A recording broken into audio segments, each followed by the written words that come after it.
goodness, what was that? I'm recording. I got a little bump there, maybe. So this is kind of more of a test of our, Jennifer bought a microphone because she said, sometimes I make videos and you can't hear what I'm saying. And I tell you what, it's Friday, April, what is it? Anyway, it's full moon. And it's the second month in a row. In March, when it was the full moon, it was terrible weather. Wind, rain. And here we are, started the full moon again, and this is April 2025. And again, look at this. We just had a system pass through and dump 5 inches of rain on us. And the rain, all that rain pushed a bunch of sand up behind my boat. So it took me an hour to get my boat away from my land. I got a place down here on the lake, on Lake Sinclair. And I had, no matter who said what, you know, we had parked the boat too close to up into the land. And a big old sandbar basically got in there from all that rain.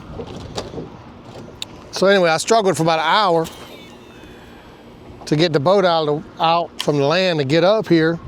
Get all the way up here. If you don't know where we are, we're at Lake Sinclair. This is Wallace Dam. So on the other side of that dam there is Lake Oconee.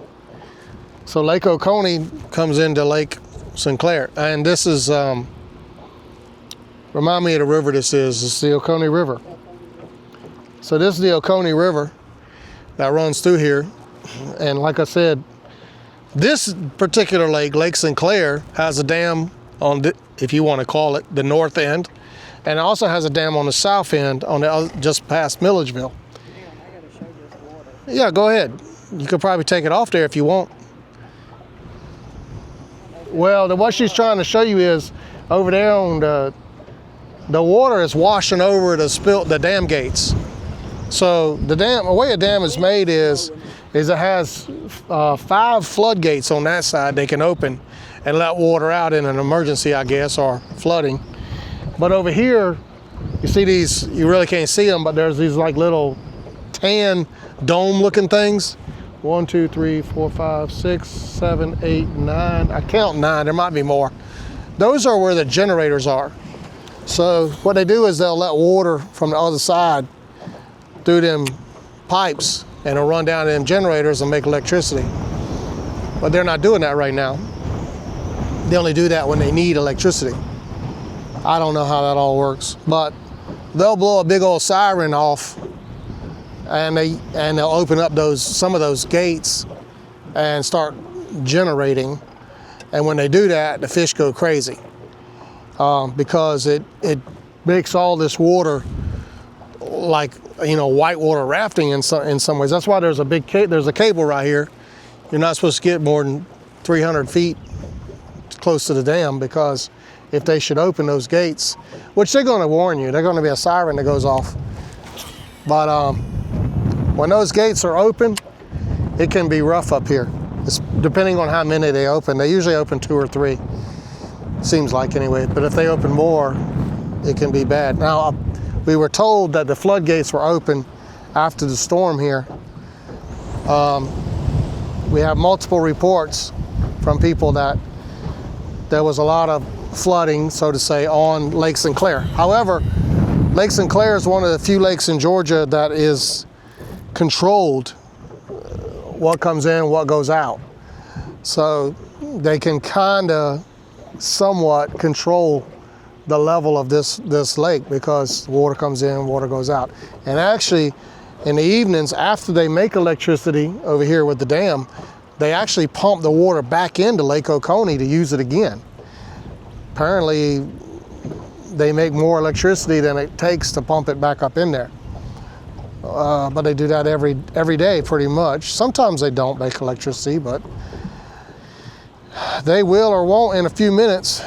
The fishing really stinks right now. There is no fishing right now. There's some fellas over here that were catching some catfish.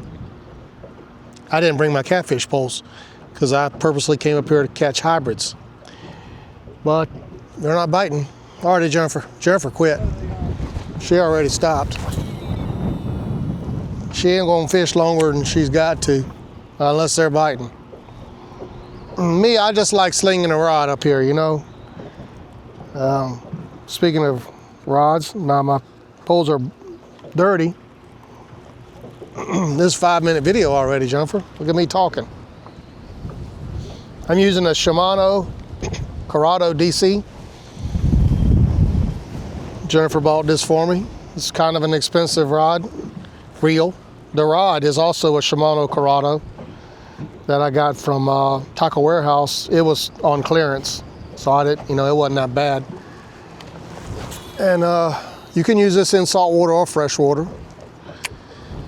And you're primarily going to use this kind of rod for bigger fish, more fighting fish.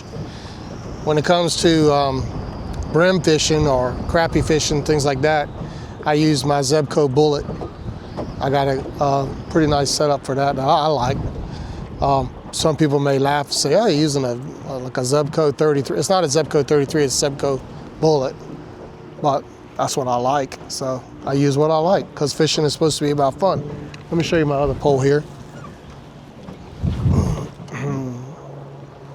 Then I have a Shimano. This is a Shimano. The reel is a 150 XG. It's also a DC. It's a SLX DC. So the DC means these have a little microchip in them that can control how fast the line comes out. So it supposedly helps with bird nesting, backlashing, stuff like that. And I got this reel is on a Shimano Celis rod as well, which you can get at Academy for 49 bucks. They're not expensive, not super expensive. I'm kind of funny, I like to pair rod and reels together, like my Zebcos are paired with Zebco rods, my Shimanos are. My Daiwa, Jennifer's got a Daiwa back here. Let me see that Daiwa, Jennifer. Let me reel this thing in.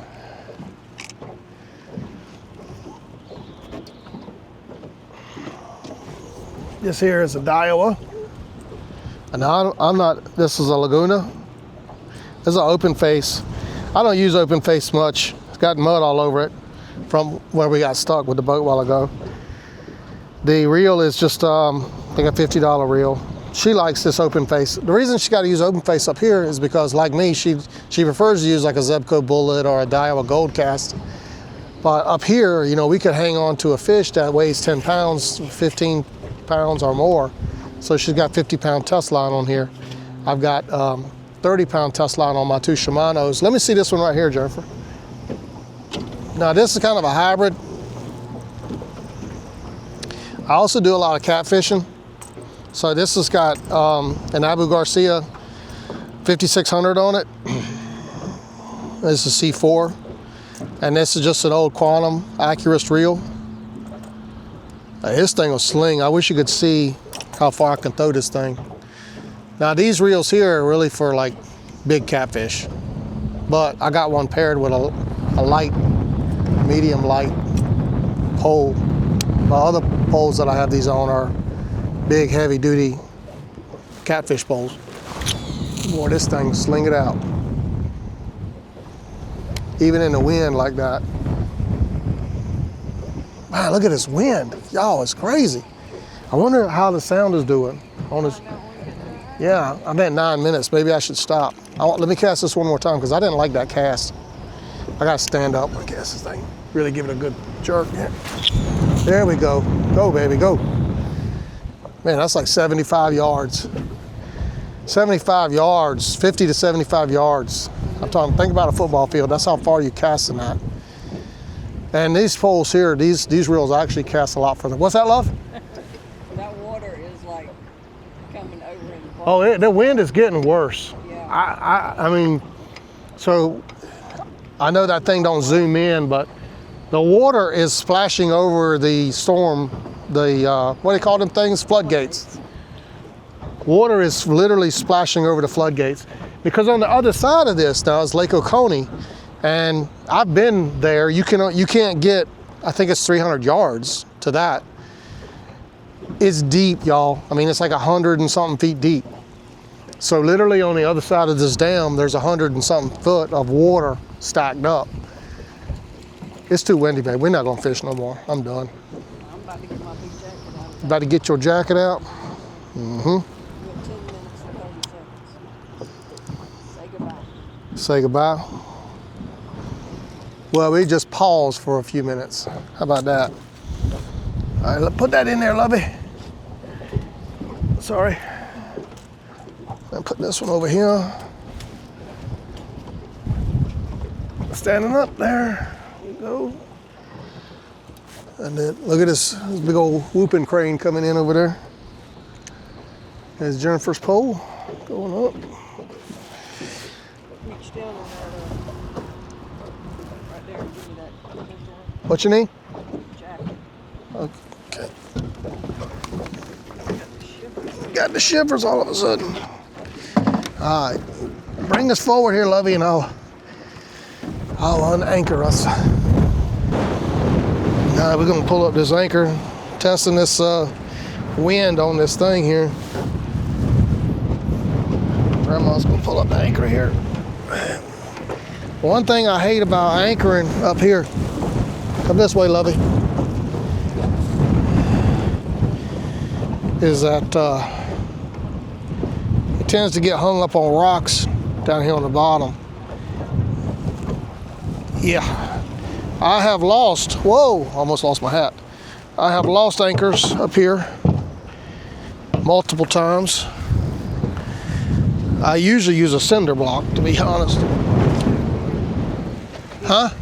Bring that water bottle back here. I'm just gonna sit back here. All right.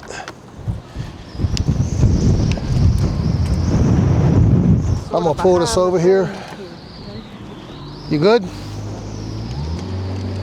Go over here to the floodgates.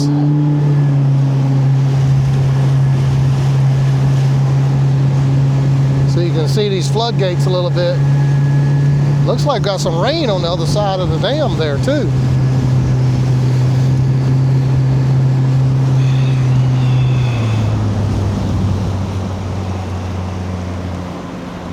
Gotta be careful over here because it will get shallow.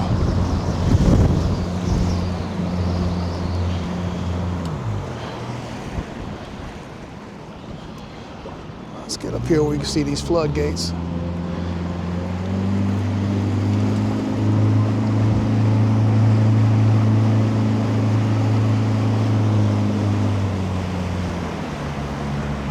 So basically what you're seeing there, I don't know how good that's coming in on the video, but those five floodgates right there, and you can see the water is literally splashing over the top of them from the waves on the other side. That's the Lake Oconee side, splashing over. And like I said, these over here are to the right are the power generators. I'm over the line here. I gotta back us back down. Drawing me up in there. Yeah, that's looking at the power generators there. So when they open these floodgates up, which you can see there, to let water out, you know, but they don't. I don't think they generally do that unless it's flooding, so to say. Should have came up here after that 5 inches of rain and seen what the situation was. There's my son calling. Okay, let me get out of here a little bit. You ready, baby? Right now I'm in the danger zone, so to say.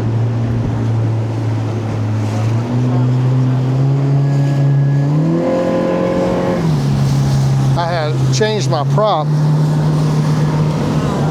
I took my speed prop off, put my torque prop on, so I don't get as much speed now. I run 2 props with this boat, one aluminum, one stainless. My stainless prop is more for if I wanted to pull somebody on a knee board or something, I could do that. Look at this duck right here. There he come.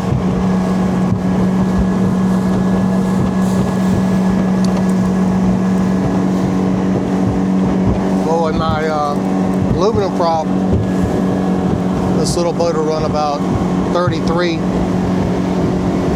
32 miles an hour. But with this torque prop, it'll run about 27. So that's not a super fast boat, but I don't care. I know Jennifer don't care.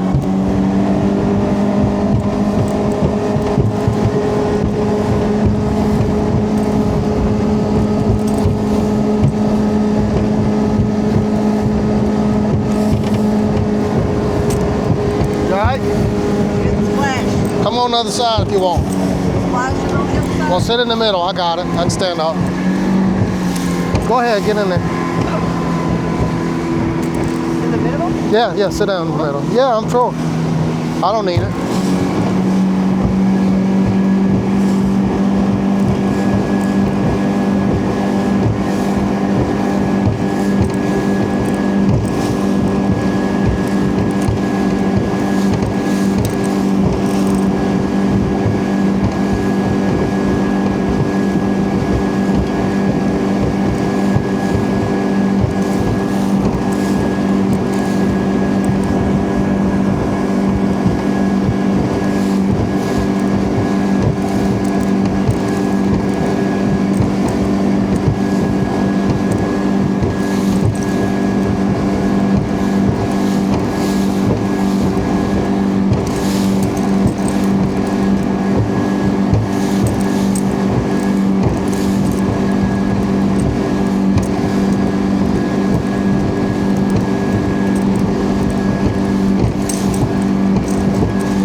Just seeing who all was here. Just checking to see who all was here today. Y'all do any good up there? Y'all do any good up there? No, I see them. Too much wind.